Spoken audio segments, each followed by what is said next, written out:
There we go. All righty, everybody. How's everybody doing? Hi, honey. How are you? I'm good. We just finished our Spanish Facebook Live, so it's hard for me to transition right into English. But we just want to bring you hope and want to bring you practical tools for your business and your life, especially during these crazy times of the coronavirus and the quarantine. And I know people in our business have been asking us a few questions because they sometimes I think if we focus too much on the problem, we forget that there are actually a lot of positives going through this time that we're going through right now. I know people are being enclosed in their homes. They're spending more time with their family than they did before. Some studies in China where people are able to leave their home now, it's like the divorce rate is going up because of the conflicts they had for weeks in their home. And maybe that's your case where you don't know, you never spend so much time with your family, you don't know what to do with your kids in your relationship. And we're also going to touch on finances today because somebody asked a question about finances, which is crucial. A lot of people are having problems with their money. So thank you for connecting here. We want to help you build a business where you don't have to sell your soul, your family, or your health to grow your business or to achieve your dreams. It is actually by being a good steward of those resources God has given you that you can do both. Any thoughts about the current situation with the quarantine right now, things that you're observing with some of our friends or people in our business? I was thinking about how, be careful what you're focusing on and what you're allowing yourself to read, like how often. Because if you only look at all the problems in the whole world, all the numbers, all the statistics, you can get overwhelmed very easily. And we can't solve all the problems, but we can look at things with the perspective of, I'm going to pray, and I'm going to pray for the world, and I'm going to pray for those big things. But asking God, what is his plan? What can you do right now in your home with your family? And I think that, we can have hope because there's a lot we can do. God, if we have the right attitude right now when we're at home, then I think we can do a lot. We can do a lot to work on the relationships we have at home. Yeah, we're praying today for different things, for the economy too, because it's a balance, right? Do you kill the virus or do you kill the economy? What do we do? And it's affecting everybody. And so we prayed for that. We pray that our leaders in different governments, in your local, state, national governments, will be wise and not try to serve themselves with the situation to get themselves elected or re-elected, whatever the case may be. But they would actually act as the leaders of the place they are leading. And we also pray for people that are struggling with their income right now because they might have lost their job, and also for us to be wiser in our time that we spend together as families. And the first question that we're going to touch on here has to do with finances. I know it's two really broad subjects. How to manage your money and how to manage your kids. It's a lot, but we want to touch a little bit, probably about 10 minutes or less, on the financial aspect. 25-year-old girl she is a lady from Spain, but she lives in Sweden, and she was asking us, what would you say to your 25-year-old self, Pam? What would you say to your 25-year-old self? And we were just talking about it on our Spanish Facebook Live, and the number one thing is, I wish I would have really believed that God was my provider, that God has given me the ability and the creativity to provide for my family, but ultimately my provider is God, right, honey? And what is the other thing that we talked about? I think realizing that where you're at right now, you don't see the big picture, you don't see where it's leading you, but you need to have faith that God is preparing you for something, and maybe you just don't see how it's all going to fit together. And we were talking about how when we first got married, Cesar we both did, but he was even more like into it than I was, like taking dance classes. Into the arts. We met at a Christian dance company in Canada. Well, we met So before that. we met before that, no, but we, yeah. But yeah, that's where we fell in love. Okay, so he thought, he was spending hours a day, every day. He was going to school, university, and taking dance classes because he had a passion to communicate through the arts, and thought it was going to be through dance. Since I was in high school, I was into theater, pantomime. I was just communicate. I was passionate about finding how to impact people, but I didn't know that. Go ahead. Yeah, and I think he wanted to do something significant, It wasn't like just make money. It was like we had already been living in like doing volunteer work, but it had so much purpose that we wanted our lives to have purpose, So it was like we wanted a job to look like it had a lot of purpose, Yeah. And so it took Cesar a long time to think about getting a job because they all seemed like there's no purpose there. To grow up. Yeah. I started working at a school teaching, and he kept taking all the dance classes, just waiting. And until I think you finally you kind of, I got pregnant eventually, and it forced you, right? But we did a performance with a dance company that we're taking dance classes with. We did a performance, and afterwards it was like, ugh. Well, you're like, that's so it. empty, That's it. All that that. we worked so hard to do that. There was no meaning. There was no message. And realized that, what we were passionate about was the message, the heart of, dance was just a way, A medium, a method of communication. But it didn't have to be the only one. So I think it was freeing to go, I can let go of that because that doesn't define the message. The message is deeper. That's just a vehicle to present it, So at that time, we got presented with a business opportunity in network marketing and started putting time and attention in that. Because we saw, hey, if we can take care of the residual bills by building a residual income, we can continue to live for what we're passionate for, what our purpose we feel like God's called us to, and not have to focus on just making money, right? Yeah. So basically, what happened is, so we were with a Christian organization that shared the love of the message of the love of God, right? And that was supposedly what the main thing that we were going to do, right? And since we were involved in performing arts, we thought it's going to be through performing arts. But I really didn't know myself to the point where I really understood how God had made me. So God made me a communicator. I want to communicate. I want to influence people. I want to help people. And that can be manifest through different ways. So I couldn't reconcile, okay, so is it going to be through the performing arts, but how am I going to provide? So after that one performance that we had, that we talked, and we said, you know what, I don't think this is what I want to do long term. At the same time, somebody had just shown us it was the Amway network marketing opportunity. And we'd never seen it before. And I was like, what? Residual income, we can create passive income in only a few years, and then we can do whatever we're passionate about and help the people we still want to help. Well, it didn't happen for us back then because there were certain things I had to change in my way of thinking, and we'll get into that another time. But I just wanted to touch on that. But it wasn't a failure. What I'm getting at is that it led us, it produced other areas of growth in our lives.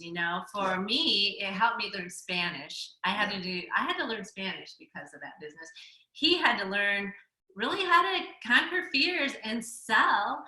And that ended up opening doors for being a part of sales. Being a big part of your career. Yeah. So let me finish the thought. My thought was that I had to reconcile that what I wanted to do was one thing, and what I actually would provide for my family. That as we were married, it really woke me up when Pam got pregnant. I thought, okay, I need to put this on the shelf for a little bit, whatever it is I want to do, because since it wasn't going to be performing arts, I was studying communications, and I thought maybe something through TV. And then as I was exploring TV and radio, I thought this is going to be just as restrictive as the other thing.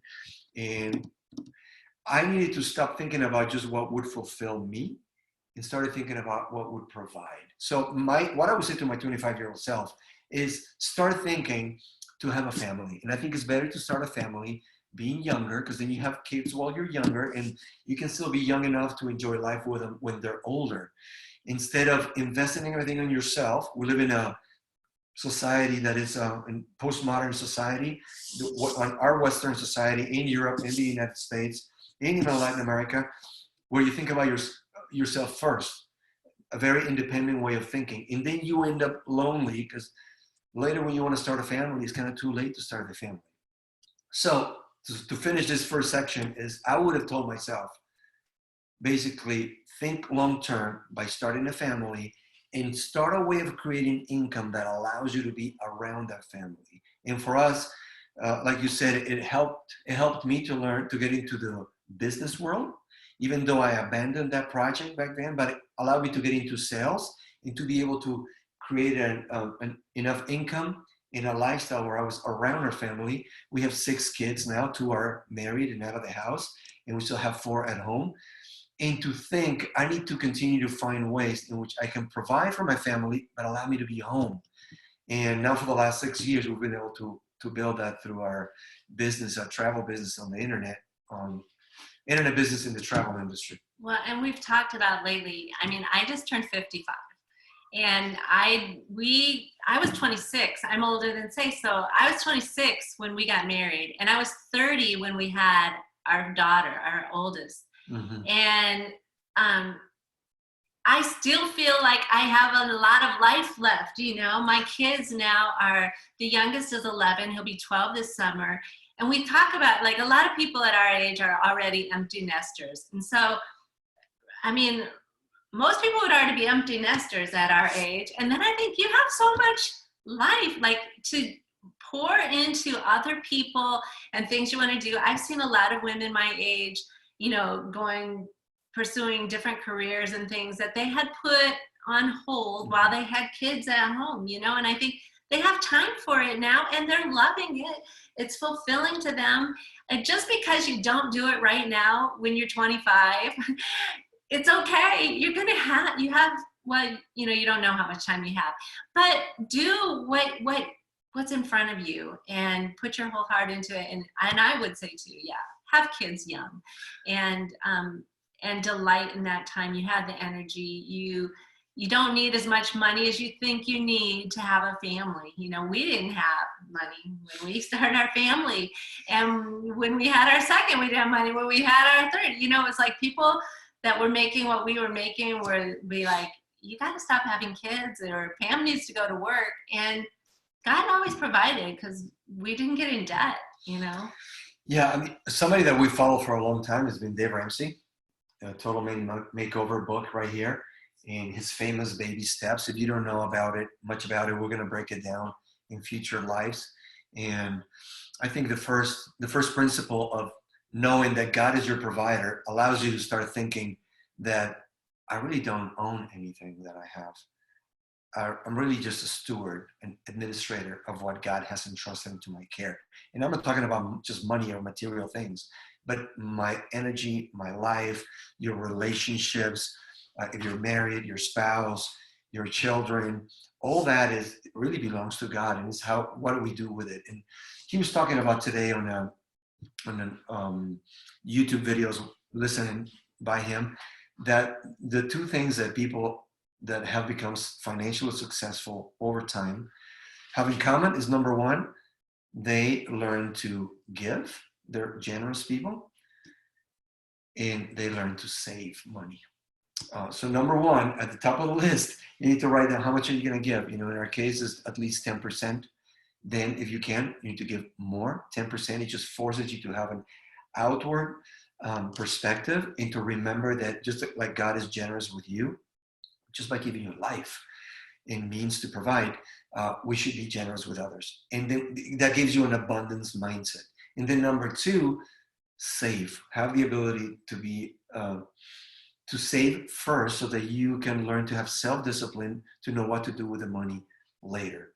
So I think we kind of got into the money in kids aspect. I don't know how much we're going to be able to get into the kids aspect, but just talking on a foundational aspect, as we talk about the other questions somebody asked us. Somebody asked us, I have a 12, a 10, and a 3-year-old. what do I do right now during this quarantine? How do I organize my time with them? And then another person said, how do I teach my kids to read? One of them is 12 years old. We notice your kids like to read. What do you do with them? And other people in the life that we had in Spanish were saying similar situation, right? And we talked about 3 different principles that are so important. Today, there is a philosophy that you need to outsource everything. And there's certain things in life you cannot outsource. You cannot outsource what you put in your mind, whether you read or listen to audios or read the Bible. You cannot outsource that. You have to do it yourself. You cannot outsource somebody doing exercise for you or eating right for you. You have to do it yourself. You cannot even outsource how you handle your personal finances because you're the first one who touches those finances. You cannot outsource your relationship with the most important people in your life, with your spouse, with your kids. It's your job. So we live in a society that automatically outsources raising kids. And the reason why we're so passionate about homeschooling when I found out about it was because I realized that, wow, I want to be the main influence on my kids' lives. So I don't know if you want to comment on that, honey. I'll get right into what you would suggest of how to manage your kids during this quarantine. Well, basically, we all are in a situation where we can't outsource, right? And so we have to look for solutions, and there are solutions. There's so many books out there that I've read, but some ideas or concepts that helped me through the years raising 6 kids. I remember when they're all little. They're not all little now. But when they were, I needed to have a schedule. I needed to know, like, how things were going to get done. I have a plan. So right now, take time to make a plan. And some people are going to need a plan that's like every half hour. Some of you just need to take a block. What does my morning look like? What is my afternoon going to look like? And what is the evening going to look like with my kids? But you need to have a plan. And then you need to know that everybody needs to work together. What your kids want, they want time with you. They want relationship. And so you want that too, but you have to make meals, you have to do laundry. Some of you are working from home, kids have schoolwork. There's all these things. So how are we going to accomplish that goal? Well, don't think that your time with them is just to entertain them. You have time with them where you're going to work together. Mm-hmm. You're going to get up and you're going to make breakfast together. And we're talking about, what does that look like mm-hmm. with little kids? If we're making oatmeal, somebody's filling up the water. We need 4 cups of water. You go fill this with water. Okay, we need 2 cups of oatmeal. Who's going to scoop it out, today? Because everybody wants to do that job. Scoop out the oatmeal and put that in. We needed somebody to get the pot out. And okay, so now we're putting the stuff in, and we need a little salt in there. We're gonna put some cinnamon in there. And everybody works to do that. And it takes longer at first, but later it might be the 12-year-old, who is directing, saying, okay, I'm making the oatmeal and I'm telling my little brother, okay, you get to get the water. Today you get to scoop the oats. And, so it's not always gonna be all on you. Just know that, Mom. But you're going to train them. You're going to take time at first. But that's fulfilling a need they have of spending time with you. Because, you're going to eat breakfast together and you're going to relate to each other over breakfast. Take time.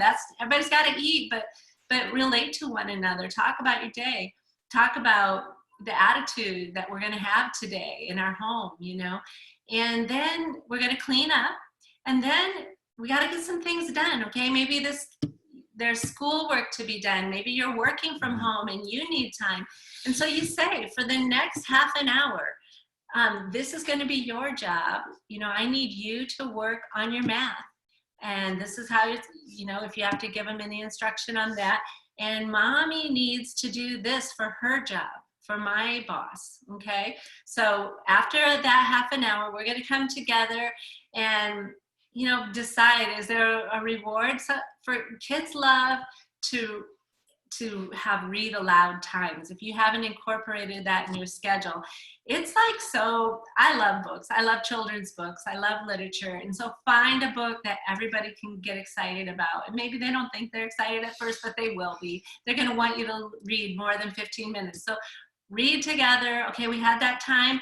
Okay, now mommy needs to go get this done while you do this. Or maybe it's a job, maybe you have to do the laundry and the younger ones are coming with you and they're helping you sort. These are the white things, these are the dark clothes, you know, and they're helping you start the laundry while your older child knows, okay, now this is your time to get this done for school. So create a plan, and in that plan, work time where this is alone time for them to learn, you know, this is quiet time, you know, maybe it's nap time.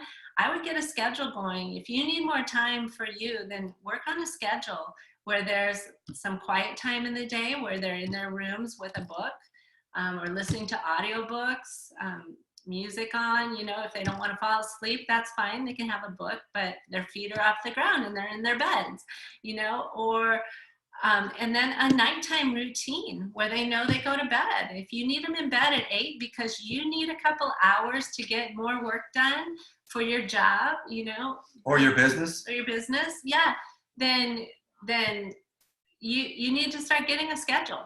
Yeah. So Pam is awesome because she's the expert in that area. Thank you, honey, for sharing all that. And I don't do it perfectly. No, nobody does, man. We keep learning. We were just watching Allison Malone, our good friend. She's amazing. Her and her husband, Josh. They have how many kids? 9, 7, 8, 10? A lot. More than a bunch of kids. So anyway, these are the 3 principles that I've learned. Okay? Number 1, you are the leader of your home. God designed the family to work on your leadership skills. If you want to be a leader in your business that you have, in the job that you have, the best place to start working it is at home. It takes, as Pam was just sharing, it takes leadership skills to be able to design a schedule and figure out, okay, I'm going to sit my kid next to me to read, and I know that he cannot sit still for more than 15 minutes. So you tell them, 15 minutes, you're going to do this one task while I make these 2 phone calls and look this up online. And in 15 minutes, we're going to talk again. To set a schedule with, like that requires leadership. Well, and you know, if you know that if you told your kids that they're going to do this and they're not going to obey, then you got to step back. You got to work on the plan of training, okay? Because you've trained your strategy. Kids. You've trained them to be the way they are, okay? That was like eye-opening for me. My kids, if they obey at the count of 3, 1, 2, 3, that is because I've told them, you don't have to obey at 1, just when I ask you. Wait till I say 3. Or wait till my voice gets up here and I get really serious and angry, and then you listen, okay? If that's when they listen to you, it's because you've trained them to listen to you then. But retrain. Think, okay, what am I going to work on today? You know, I'm going to train them that when I say their name, they're going to say, yes, mommy, and look at me in the eye. Okay, we're going to practice that. We're going to figure out games if they're little, you know, that we would have them hide. Okay, when you hear your name, you say, yes, mommy, and you come running and you look me in the eye, yes, mommy, and then, so practice that. Okay, can you do it in the same room? What if you go upstairs? Do you think you can still hear me say your name? Because you know how many times they say, I didn't hear you.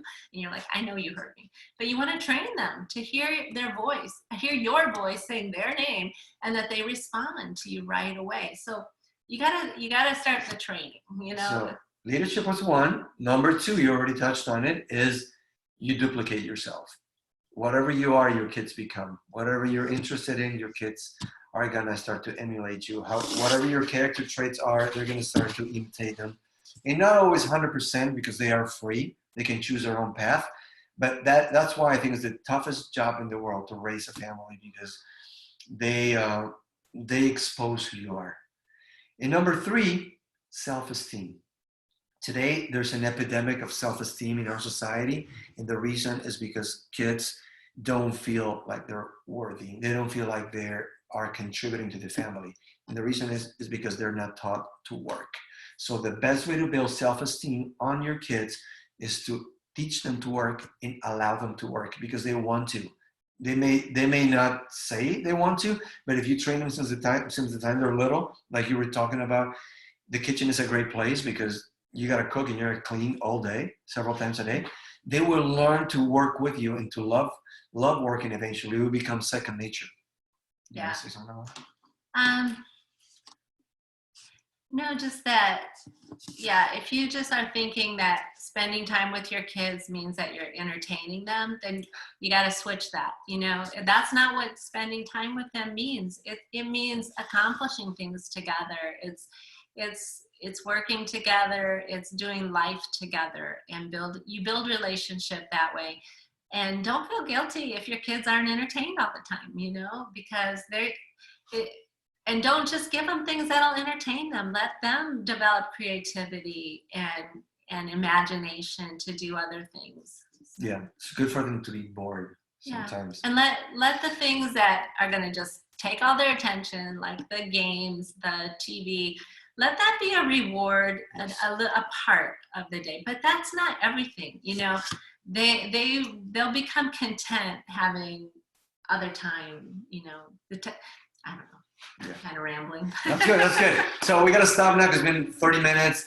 Thank you for connecting. Send us your questions about life and business, whether it be about your spiritual relationship, your spouse, husband-wife relationship, your kids, relationship with your kids, your finances, your health, and specifically about your business, online business. Okay, I heard one thing today from Laura Casey, who has a podcast called Cultivate What Matters, and he said that all progress is imperfect progress and starts with having a goal that matters. So have a goal that matters today with your kids. If it's in the area of training them, if it's in doing some tasks together, whatever it is, have a goal that matters. Building that relationship matters. Helping them learn how to obey matters, And then any progress is going to be imperfect, but it's progress. It's little by little, cultivate what matters in their lives today, in your home. That's right. See you guys next week. We are Cesar and Pam. cesarandpam.com. You can live the life you dreamed of. A life of freedom. See ya.